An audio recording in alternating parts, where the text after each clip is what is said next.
محترم آج چکے سیدنا علی بن ابی طالب کرم اللہ وجہہ الکریم کی خدمت میں خراج عقیدت و محبت پیش کیا جا رہا ہے، تو میں جاننا چاہوں گا مفتی صاحب یہ فرمائے گا کہ مولا علی کے حوالے سے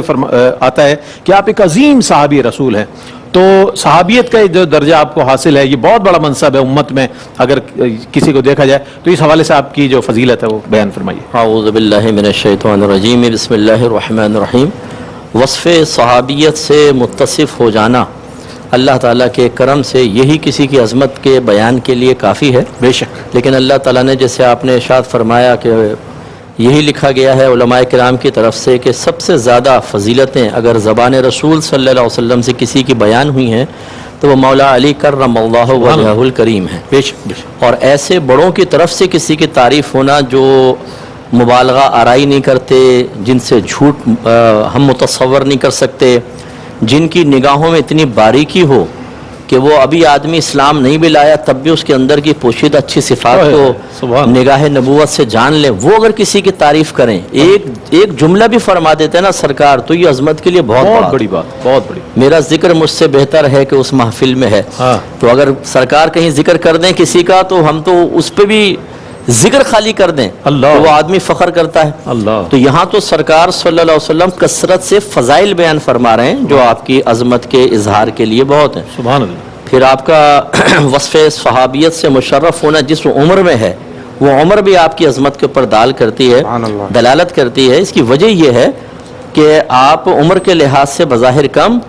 لیکن شعوری بلوغت میں بہت اعلیٰ درجے پر ہیں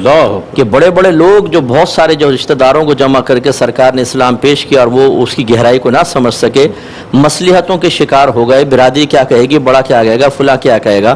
اور ایک چھوٹا بچہ جو عمومی طور پر اگر بچوں سے آپ کچھ کہیں تو کہتے ہیں اچھا امی ابو سے پوچھ کے بتاتا ہوں، یا اس کو خوف ہوتا ہے کچھ کر دوں گا تو گھر سے مار پڑے گی اور ایسا ہوگا، لیکن جب سرکار نے 2 یا 3 دفعہ ان کے سامنے اسلام پیش کیا اور کوئی بھی کھڑا نہ ہوا اور ہر مرتبہ مولا علی کرم اللہ وجہہ الکریم کہتے تھے میں آپ کی بیعت کروں گا، تو سرکار نے آپ کو آگے بلایا اور قیامت تک کے بچوں کے لیے اور میں صحیح بات یہ کہ بڑوں کے لیے بھی ایک بہترین رول ماڈل بن گئے۔ سبحان اللہ۔ اسی طریقے سے اگر آپ کی عظمت تعلق کے اعتبار سے دیکھیں تو آپ جن کے داماد ہیں، اگر مردوں کی طرف سے دیکھیں تو سید الاولین والآخرین، اور اگر خواتین کی طرف سے دیکھیں تو بی بی خدیجہ الکبریٰ رضی اللہ تعالی عنہا جو سیدہ فاطمہ کی بھی والدہ ہیں اور خاتون اول ہیں، خاتون اول ہیں، اتنے زبردست مقام۔ اور پھر آپ کی شادی حضرت عمر فاروق کہا کرتے تھے کہ 3 خصلتیں ایسی ہیں علی کی جو اگر مجھے ایک بھی مل جاتی نا تو میں اس کو دنیا و ما فیہا سے بہتر جانتا۔ ایک تو یہ کہ اللہ تعالیٰ نبی کریم صلی اللہ علیہ وسلم نے ان کی شادی اپنی صاحبزادی سے فرمائی،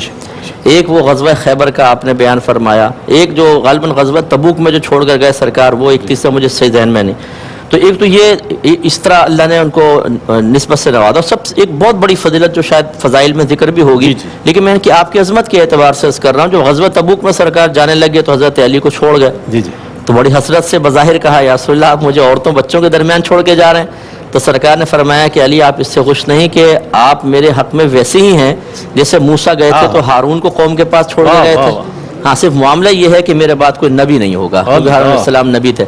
تو خلاصہ کلام یہ ہے کہ وصف صحابیت کے اعتبار سے آپ دیکھیں، تعلق کے اعتبار سے دیکھیں، سرکار کی معیت کے اعتبار سے دیکھیں، سرکار کا اعتماد آپ پر، آپ پہ جو ٹرسٹ سرکار فرماتے تھے اس اعتبار سے، اور پیار اور محبت کے اعتبار سے آپ دیکھیں، جس اعتبار سے بھی دیکھ لیں مولا علی کے اندر اگر کوئی نقص نظر آئے گا تو اس شخص کی آنکھ میں اس کی طبیعت میں نقص ہوگا، مولا علی کے اندر نقص نہیں ہوگا۔